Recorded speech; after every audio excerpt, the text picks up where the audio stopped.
I'm thinking this really is an extraordinary group, as you are going to see in my presentation as I move forward.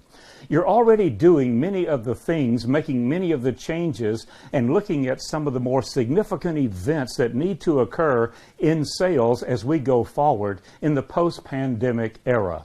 Let's begin with a little audience participation. Finish this sentence for me, if you would.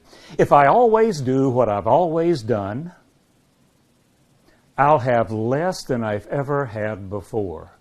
There was a time when we could say, if I always do what I've always done, I'll always get what I've always got. Those days are over. Your industry is going to move ahead, as you are seeing. Processes are going to continue to change, as you have seen. Technologies are going to continue to upgrade, as you have seen. So the idea that we can maintain our place in society, maintain our place in the market, maintain our place in the industry or in the customer's mind, those days are over. Every sales call is an audition for the next one. If I continue doing what I've always done, I can only go backwards. I don't want to confuse your life, but there's a new role for the CEO, and that's the CSO, the Chief Sales Officer. And I'll explain that in some detail later. And as if your job wasn't hard enough, now you're having to juggle and figure out how you can work through this maze that we're going through now in this post-pandemic era. Your people are watching you. I'm going to emphasize this. Your people are watching you.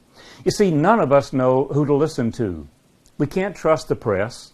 We can't trust the physicians. We can't trust the politicians as if we ever could.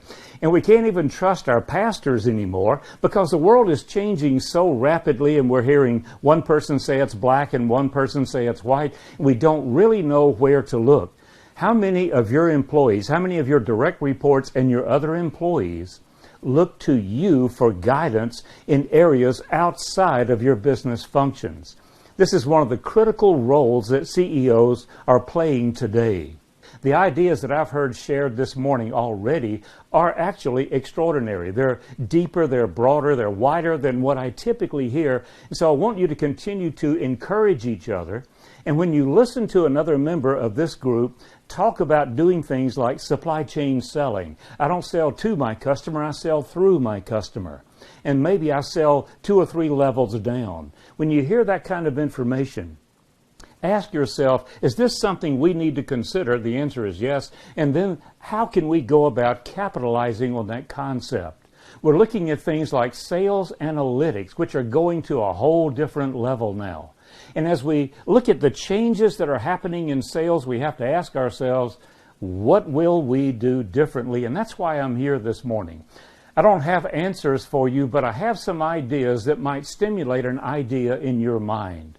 I believe that whenever 2 minds come together, a third mind is created. Whenever 2 minds come together, a third mind is created. And it's that third idea that's the next new thing. That's the best of ideas. That's the opportunity for going forward. So as I go through the content this morning, you will hear some things that you totally reject, and that's just fine. You'll hear some things that you used to know and used to do, but somehow or other they got put up on the shelf, and we haven't done those lately. But you will also hear some things that you can use to go forward. But here's the kicker. What you hear is different from what I say. What people hear is different from what we say. What people hear is more important than what we say. And now that we're doing so much of our selling virtually, we need to be conscious of what the customer is hearing, not necessarily what we are saying. We want to make sure that we touch the customer as well as we can and as often as we can.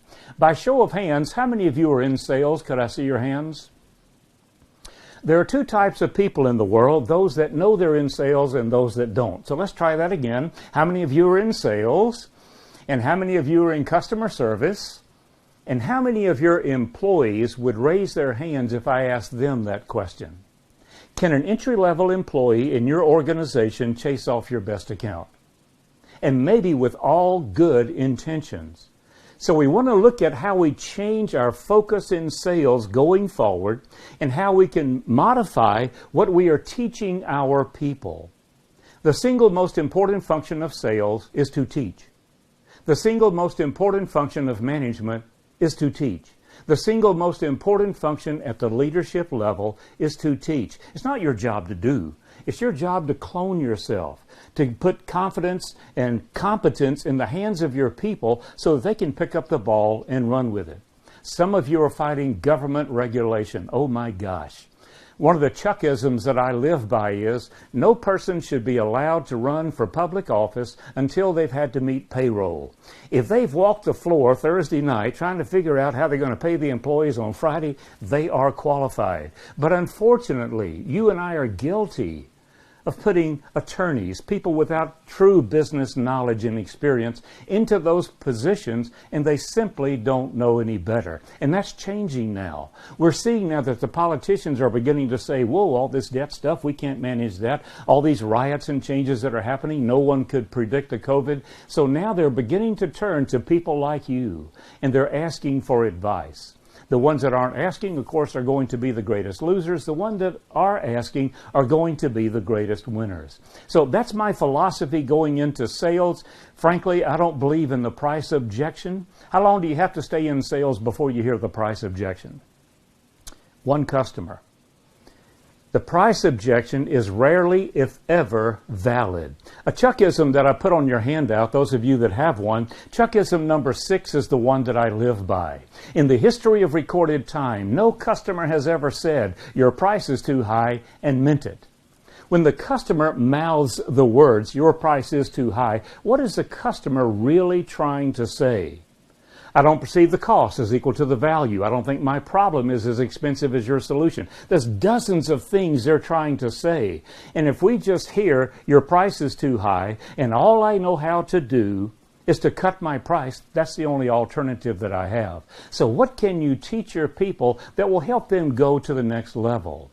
In value-added selling, there are 7 levels. At the lower levels, we learn how to overcome the price objection, but at the higher levels, we learn how to eliminate the price objection. What would it be worth to you and your people to never hear the price objection again?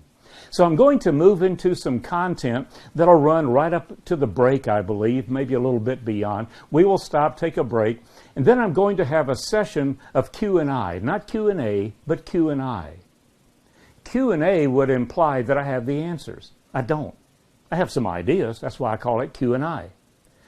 If you take your response to a circumstance, situation, issue, problem, and someone else's response and put those two together, that's 2 minds coming together. And there could be a new idea there. There could be yet another way of solving the problem. And just for the record, my favorite compliment, you made me think. My favorite compliment is when someone says, you made me think. I'm going to launch a PowerPoint and do a presentation within a presentation. So I'm going to ask you to go full screen and if possible, delete, except for Bob, delete the icons of the screens of the other people so that you can see the entire screen. When we're presenting virtually, there's a different dynamic between the salesperson and the customer. There's a different dynamic between the salesperson and the customer. The primary dynamic that changes is something called sensory selling. Sensory selling. What are the 5 senses? As quickly as you can, name the 5 senses. Most people can name 3, they're slow on the 4th, and you have to think a minute about the 5. But the 5 senses can actually be illustrated in our face. There is hearing, and there's sight, and there's smell, and there's taste, and there's touch. So how many of those senses do we typically use in a face-to-face sales call? You see, in face-to-face, why do we carry donuts on a sales call? Because there's the aroma of donuts. In the Remax world, if you're doing an open house, why not bake some cookies, as you've learned? Then we get taste and smell. So we want to have as much sensory experience in our sales calls as possible. But when we're doing virtual sales calls, that becomes an impossibility. We only have sight and sound. And too many virtual calls today are being done telephone only. And that way we only have one of the senses, and that's sound. We can hear intonation in the voice, we can hear choice of words, but it changes the way we communicate with our customers. So as I go through this content, I'm going to do a presentation within a presentation, and what I'm doing here is showing you a PowerPoint capability. If I were in the room with you, I would give this remote to one of you and let you drive the PowerPoint. Let you drive the PowerPoint. 3 key words I want you to think about in virtual selling. The first one is interaction, which is what I could stimulate here.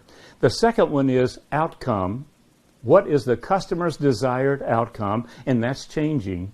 And then the number 3. You could write the word 3 or the number 3. With those 3 essential elements, you can work your way through improving your virtual selling. Yesterday, I added another word to it, and that word is division. It turns out that we're seeing our country become divided. Obviously, it's always been divided, 2 parties, etc. And now divisions within the parties and divisions within families. Somebody said this is worse than the war between the states. No, it isn't. See, Bob and I know it wasn't the Civil War. There was nothing civil about it. We know it was the war between the states. We see our country becoming divided, organizations becoming divided, so yet another task for you as the CEO and CSO is cohesion. Getting all of the cats marching in the same direction, at least, if not at the same velocity. The way this process works is I put the issues up on the table. If I were doing a sales call, maybe where it says overview, it would say quality, and maybe where it says outcome, it would say profitability. And I would ask the customer which of these is most important to you and let them click on it.